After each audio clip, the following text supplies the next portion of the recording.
Welcome back friends, स्वागत है आपका हमारे चैनल में। आज का हमारा टॉपिक है दुबई। 1800 के डिकेड में दुबई ब्रिटिश रूलर्स के लिए इंडियन सबकॉन्टिनेंट तक पहुंचने का एक इम्पॉर्टेंट गेटवे था। आज दुबई पूरी दुनिया के लिए एक important trading and financial hub बन चुका है।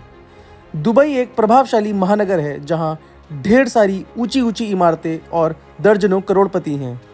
दुबई की तरक्की का इससे अंदाज़ा लगाया जा सकता है कि यहाँ की पुलिस भी लैम्बोर्गिनी और फरारी जैसी गाड़ियाँ चलाती है।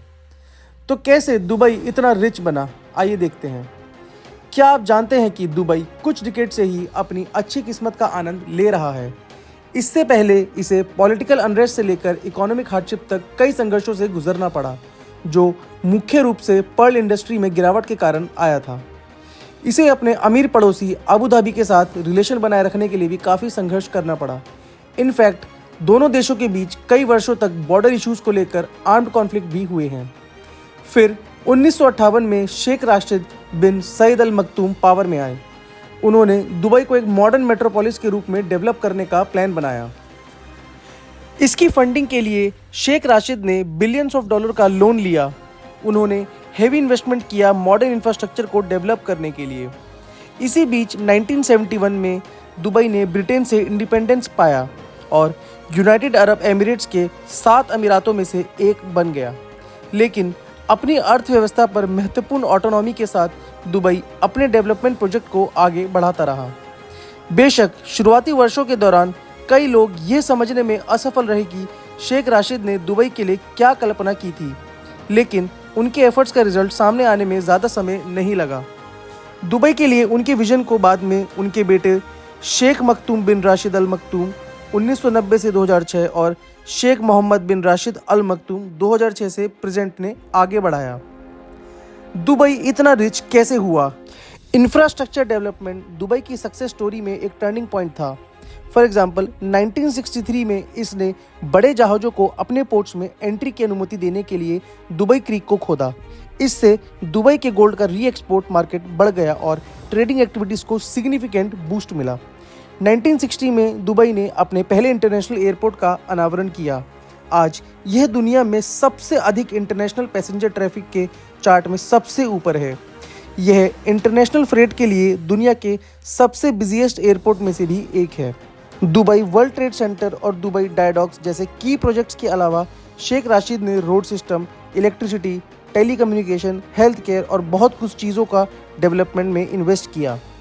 उनके बेटों ने दुबई के इंफ्रास्ट्रक्चर को और लार्जर स्केल पे एक्सपेंड किया है, mostly through public private partnerships. इन्होंने कई की प्रोजेक्ट जैसे massive solar park, air condition bus shelters, multi storey parking buildings और एक जाइंट वेस्ट मैनेजमेंट सेंटर, जो कि one of the largest waste to energy plants है पूरी दुनिया में। दुबई के सिटीजन्स के लिविंग स्टैंडर्ड में सुधार के अलावा इन बड़े पैमानों पर विकास गतिविधियों का एक और बड़ा फायदा था। उन्होंने अधिक से अधिक ओवरसीज बिजनेसेस, इन्वेस्टर्स और बड़ी संख्या में इंटरनेशनल प्रोफेशनल्स को बढ़ते शहर राज्य में आकर्षित किया। तेल से काफ़ी आगे सोचा दुबई ने। तो क्या दुबई तेल के कारण इतना रिच है? बिल्कुल भी नहीं। आज तेल दुबई की जीडीपी का केवल 1% रिप्रेजेंट करता है। उसकी वजह यह है 1966 में दुबई ने अपने तेल भंडार की खोज की, लेकिन फिर भी शेख राशिद को पता था कि यह बहुत कुछ नहीं है। किसी अर्थव्यवस्था को कुछ दशकों से अधिक समय तक बनाए रखने के लिए शायद ही पर्याप्त होगा। इसलिए उन्होंने दुबई की इकोनॉमिक ग्रोथ को बढ़ाने के लिए अदर इंडस्ट्रीज पर फोकस किया, जैसे ट्रेडिंग, रियल एस्टेट, टूरिज्म और फाइनेंस। ट्रेडिंग। दुबई का पोर्ट 1900 से सबसे व्यस्त पोर्ट में से एक रहा है और अपनी ट्रांसशिपमेंट एक्टिविटीज़ के लिए प्रसिद्ध था। ये एक इम्पॉर्टेंट गेटवे था वेस्ट और ईस्ट के बीच में, लेकिन शेख राशिद की एग्रेसिव प्लानिंग दुबई की इकोनॉमी के लिए ट्रेडिंग को एक नए लेवल पर ले गई। 1985 में दुबई ने अपना पहला free trade zone जेबेल Ali free zone setup किया। इंटरनेशनल इन्वेस्टर्स का हित जीतने के लिए यह एक इम्पॉर्टेंट स्टेप था। आज अमीरात में 30 फ्री ट्रेड जोन हैं जो टैक्स में छूट और अन्य बेनिफिट्स प्रदान करते हैं। Dubai gold and diamond park की स्थापना सोने और हीरे के बिजनेस को बढ़ावा देने के लिए की गई थी और इसका फल यह मिला कि दोनों इंडस्ट्रीज़ ने लगभग 10 से 15 साल के भीतर फिनोमिनल ग्रोथ हासिल की। आज ग्लोबल गोल्ड के ट्रेड में दुबई की हिस्सेदारी लगभग 25% है।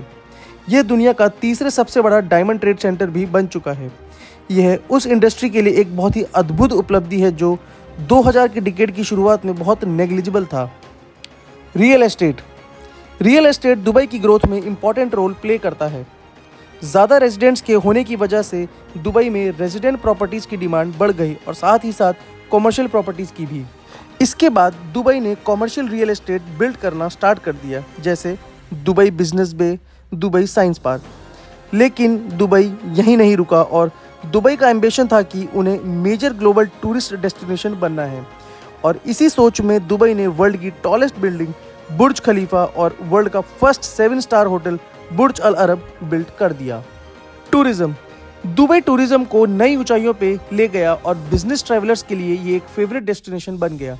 दुबई में काउंटलेस लग्जरी होटल्स हैं। दुबई ने एक पाम ट्री की शेप में आर्टिफिशियल आइलैंड भी बिल्ड किया है जो अल्ट्रा रिच लोगों का रेगुलर स्टॉप ओवर है। लेकिन दुबई केवल लैंडमार्क्स के लिए फेमस नहीं हुआ है, यह एक मेजर शॉपिंग डेस्टिनेशन भी बन चुका है, जैसे दुबई मॉल जो कि वर्ल्ड का बिगेस्ट शॉपिंग एक्सपेंसिव मॉल है। इसके अलग दुबई काफ़ी इवेंट भी ऑर्गेनाइज करता है, जैसे Dubai world expo, Dubai air show, जिससे ग्लोबल टूरिस्ट अट्रैक्ट होते हैं। Financial and insurance services contribute करती हैं दुबई की 11% इकोनॉमी को। आज एमिरेट वर्ल्ड का one of the leading financial centre है। दुबई ने एक Dubai international finance sector establish किया है जो कि फाइनेंशियल सेंटर है middle east, Africa and south east regions के लिए। लेकिन इंटरनेशनल फाइनेंशियल सेक्टर बिजनेसेस के लिए बिगेस्ट अट्रैक्शन है इंसेंटिव्स, जैसे 50 ईयर जीरो टैक्स पॉलिसी जो कॉर्पोरेट इनकम और प्रॉफिट्स के लिए है। Diversity and global connectivity surprisingly काफ़ी पैरेलल ड्रॉ किए जा सकते हैं दुबई और सिंगापुर की पॉपुलेशन में, जो खुद ही अपने आप में एक इकोनॉमिक पावर हाउस बनता जा रहा है, वो भी बहुत ही शॉर्ट पीरियड ऑफ टाइम में। दोनों की पॉपुलेशन सरप्राइजिंगली रूप से कम है। सिंगापुर की केवल 5.7 मिलियन और दुबई इससे भी कम 3.4 मिलियन है। दोनों काफ़ी डाइवर्स देश हैं। सिंगापुर में नॉन रेजिडेंट की आबादी लगभग 40% है और दुबई में यह आंकड़ा चौंका देने वाला है जो कि 85% है। इसलिए सिंगापुर जैसे देशों की तरह दुबई ने भी बेहद ज़रूरी इन्वेस्टमेंट लाने और अपनी इकोनॉमी को बढ़ाने के लिए ग्लोबल कनेक्टिविटी पर भरोसा किया। इसने international businesses, investors, educated professionals और साथ ही टूरिस्ट के स्वागत के लिए कई इंसेंटिव्स के साथ अपने दरवाजे खोल दिए हैं। यह निश्चित रूप से विकासशील देशों में अक्सर देखे जाने वाले सुरक्षात्मक आर्थिक दृष्टिकोण से अलग है। कंक्लूजन 1958 में अनस्किल्ड वर्कफोर्स और वीकर इकोनॉमी को देखते हुए दुबई की इकोनॉमिक सक्सेस कोई छोटी उपलब्धि नहीं है।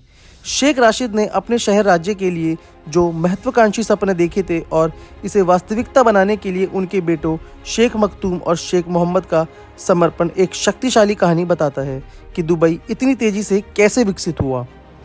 अमीरात कैसे ऑपरेट होता है, यह निश्चित रूप से कुछ लोगों को अजीब लग सकता है, लेकिन दुबई की इकोनॉमिक सक्सेस बाधाओं के बावजूद एक राष्ट्र के महाकाव्य उत्थान के बारे में एक प्रेरक केस स्टडी के रूप में कार्य करती है।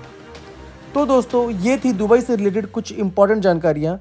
आशा करता हूँ आपको ये वीडियो अच्छी लगी होगी। ऐसी ही कुछ इंपॉर्टेंट इन्फॉर्मेशन के लिए हमारे चैनल के साथ जुड़े रहें।